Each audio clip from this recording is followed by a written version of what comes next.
दोस्तों आपको याद होगा कि चंद दिन पहले कहा गया था कि शहबाज शरीफ के चेहरे पर अजीब सा खौफ है। हमने कहा था कि असल मामला ये है कि अरबों ने झंडी करवा दी है, अरब मुंह लगाने को तैयार नहीं है। शहबाज शरीफ ने तकरीर की और आपको सिर्फ देखकर अंदाजा हो जाएगा कि शहबाज शरीफ का चेहरा लटका हुआ था और इनसे गुफ्तगू भी नहीं हो रही थी। इनका चेहरा उदास है और जो मुल्क का सत्यानाश किया है, जो बेड़ा गर्क किया गया, लोग इनके गिरेबां फाड़ने को तैयार हैं। और अब शहबाज शरीफ को समझ आ रही है कि इनको धक्का किसने दिया है। अब मामला समझिए कि आखिरकार इसका बैकग्राउंड क्या है। शहबाज शरीफ ने कहा कि देखिए, हमने बहुत सारी बातें की, कब तक हम बातें करते रहेंगे। अब वक्त आ गया है कि भारत हमसे आगे निकल गया, अब हमें काम ये करना है। मैं तमाम लोगों को कहता हूँ, असल में इन्होंने इमरान खान को मुखातिब किया कि आओ मुल्क के मुफाद में डायलॉग करते हैं और इसके बाद एक चार्टर ऑफ इकोनॉमी तय कर लेते हैं कि इकोनॉमी कैसे चलेगी, और इसके बाद अवाम जिस मर्जी सियासी जमात को वोट दे। लेकिन हम चाहते हैं कि हम सब बैठकर तमाम पार्टियां एक टेबल पर बैठें और इसके बाद जो मुल्क के अंदर सूरत-ए-हाल हो, आप हैरान होंगे कि इन्होंने इमरान खान पर तनकीद नहीं की। अब जरा समझिए कि बैकग्राउंड क्या है। वो असल में इमरान खान के तरले मिन्नतें कर रहे हैं कि खुदारा टेबल पर आए, हम असम्बलियां तोड़ने को तैयार हैं। अब जिनसे मोहलत मिल रही थी उनसे 1.5 साल की मोहलत खत्म हो रही है। इन्होंने हाथ उठा दिए हैं। पेट्रोल की कीमत बढ़ानी थी मगर नहीं बढ़ाई, मगर बढ़नी जरूर है। ये 270 तक तो जानी है। लोग के गिरबां फाड़ने को तैयार हैं। लोग शदीद गुस्से में हैं और इतने गुस्से में हैं कि आपने अवाम को पहले ऐसा नहीं देखा। मामला कुछ ये हो रहा है कि शदीद महंगाई टोटली आउट ऑफ कंट्रोल, मुल्क का निजाम धर्म भरम हो चुका। शहबाज शरीफ असल में कह रहे हैं, देखिए इमरान खान को बताया गया है और शहबाज शरीफ को अच्छी तरह पता है तो एमक्यूएम ने साथ छोड़ देना है, लिहाजा ऐसे हुकूमत जाएगी तो सारे लोग कहेंगे इमरान खान ठीक थे। अब देखें कि जिस तरह लॉयर्स बनी गाला पहुंचे हैं, इन्होंने भी आखिरी दम तक साथ निभाने का ऐलान किया है। अब ऐसे सूरत-ए-हाल में शहबाज शरीफ इमरान खान को बुला रहे हैं कि प्लीज आप आ जाओ, मेरे साथ टेबल पर बैठें और बात करें। पीटीआई और हुकूमत के बैकडोर राब्ते जारी हैं। इमरान खान क्यों चुप हैं? जो मीडिया पर चल रहा होता है खबर वो नहीं होती, बल्कि खबर वो होती है कि जो मीडिया के अलावा चल रहा हो वो खबर होती है। आपको कहा था कि लॉन्ग मार्च खत्म क्यों हुआ, फिर दोबारा लॉन्ग मार्च नहीं होगा। ये गारंटियों का चक्कर है। अब इमरान खान पक्की गारंटी चाहते हैं, मगर इलेक्शन के अलावा सिर्फ 1% चांस है कि लॉन्ग मार्च दोबारा होगा, मगर इससे पहले असम्बलियां तहलील हो जाएंगी। शहबाज शरीफ फेज 7 चाहते हैं। इमरान खान से कहा गया था कि आप लॉन्ग मार्च ना करें, हम असम्बलियां तहलील कर देंगे। अब शहबाज शरीफ कह रहे हैं कि और किसी जगह पैगाम पहुंचाया है कि हमें मौका दें और इमरान खान को टेबल पर बिठाएं, इमरान खान से बात करें। लिहाजा मामला ये हो गया है कि सारी की सारी सूरत-ए-हाल शहबाज शरीफ चाहते हैं कि इनकी फेस सेविंग हो जाए, असम्बलियां तहलील होंगी, नहीं होंगी तो लॉन्ग मार्च होगा। अब ये चाहते हैं कि इमरान खान को शिकस्त देने के लिए कोशिश है। इसके लिए हुकूमत धांधली का काम कर रही है। आपके वोट बदल गए, जो वोट एक ही जगह थे वो बदल गए। अब हैरान होंगे कि एक भाई को वोट एक तरफ, दूसरे का 15 किलोमीटर दूर कर दिया गया। ये सब इमरान खान को हराने की कोशिश है। सर्वे में भी सब कुछ सामने आ रहा है। लिहाजा इस सारी सूरत-ए-हाल में शहबाज शरीफ अपनी फेस सेविंग करना चाहते हैं। दोस्तों असम्बलियां भी तहलील कर दूंगा, मगर चार्टर ऑफ इकोनॉमी बना लेते हैं। असल में वो कह रहे हैं कि कप्तान साहब मेरी सियासत बचाएं, क्योंकि आसिफ जरदारी कह रहे हैं कि मेरी सियासत बचाएं। अब इस हुकूमत के लिए मुश्किल ये भी है कि आईबी की जगह अब पोस्टिंग आईएसआई जारी करेगी, यानी कि सारी रेकी शेकी अफसरान की आईएसआई करेगी। जरदारी फजल रहमान इस पर मुतफिक नहीं है। अब शहबाज शरीफ और मरियम नवाज कह रहे हैं कि पेट्रोल की जिम्मेदारी आप भी उठाएं। नून लीग के खिलाफ इमरान खान के वोट इधर उधर किए, जरदारी का काम कर चुके। नवाज की अलग सोच है, शहबाज की सोच अलग है। जितनी मर्जी वजाहतें करते फिरें, अब नून लीग का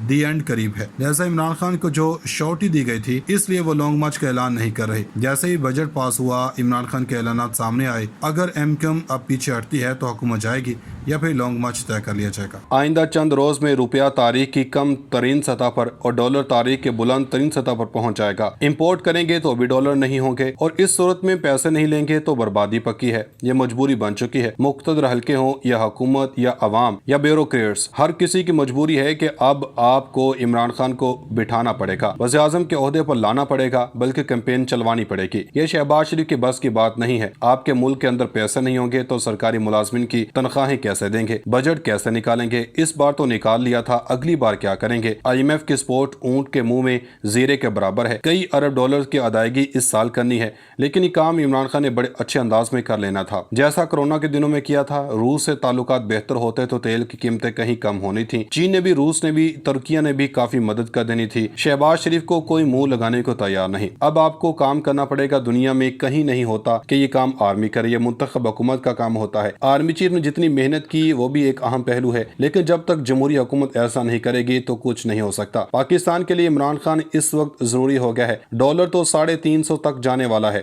ہاتھ کھڑے کر دیے ہیں سب نے. آپ کو اس بندے کو کرسی پر بٹھانا ہوگا, کیونکہ تباہی دروازے پر کھڑی ہے. یہ بندہ کچھ نہ کچھ کر لے گا انشاءاللہ. ناظرین کرام, اب آپ کو بتاتے ہیں کہ رانا ثناءاللہ صاحب اب عدالتوں کی پکڑ میں آ چکے ہیں. عدالتی احکامات نہ ماننے پر انسدادی دہشت گردی عدالت نے وفاقی وزیر داخلہ رانا ثناءاللہ کو شوکاز نوٹس جاری کر دیا ہے. ARY نیوز کے مطابق عدالت نے وزیر داخلہ کے ساتھ وفاقی سیکرٹری داخلہ اور چیئرمین نادرا کو بھی شوکاز نوٹس جاری کیا. ذرائع کا بتانا ہے کہ وفاقی وزیر داخلہ, سیکرٹری داخلہ, چیئرمین نادرا کو ذاتی حیثیت میں طلب کیا گیا. واضح ہے کہ عدالت نے زیر سماعت مقدمے کے ملزم کا نام اس سیل میں ڈالنے کا حکم دیا تھا. نوٹس کے متن کے مطابق عدالت نے چیئرمین نادرا کو بھی ملزم کا شناختی کارڈ بلاک کرنے کا حکم دیا تھا, جس پر عمل درآمد نہیں کیا گیا. نوٹس میں کہا گیا کہ وزیر داخلہ, سیکرٹری داخلہ, چیئرمین نادرا نے فرائض کی انجام دہی میں غفلت برتی ہے.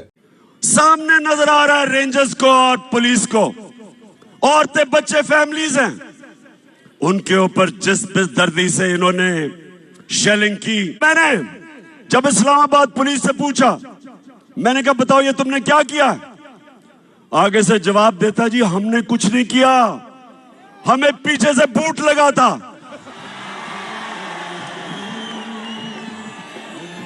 اس کے علاوہ ہم نے جب CCPO لاہور اور DIG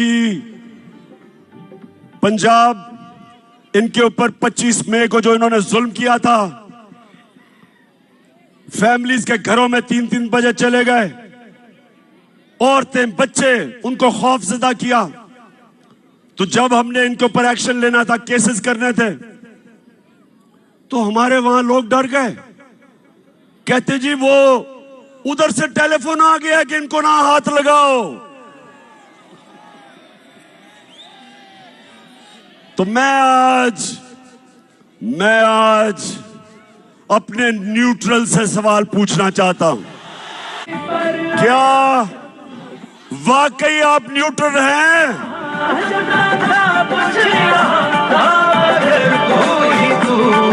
لیکن اب کیا ہو رہا ہے, اب تو جس کو کہیں جو ظلم کرتا ہے. پنجاب میں ہم نے جب ان سے پوچھا, وہ کہتے جی ہمیں تو جی پیچھے سے حکم آیا تھا. ادھر اب اسلام آباد پولیس کہتی ہے نہیں جی ہم نے تو کیا ہی کچھ نہیں. تو میں سوال آج پوچھ رہا ہوں, میں اپنے نیوٹرلز کو کہنا چاہتا ہوں کہ دیکھیں, یہ ملک کا مسئلہ ہے, یہ پاکستان کا مسئلہ ہے. آپ کے لیے بڑا ضروری ہے کہ عوام کے ساتھ کھڑے ہو, انصاف کے ساتھ کھڑے ہو, پاکستان کے ساتھ کھڑے ہو, یہ چوروں کے ساتھ نہ کھڑے ہو.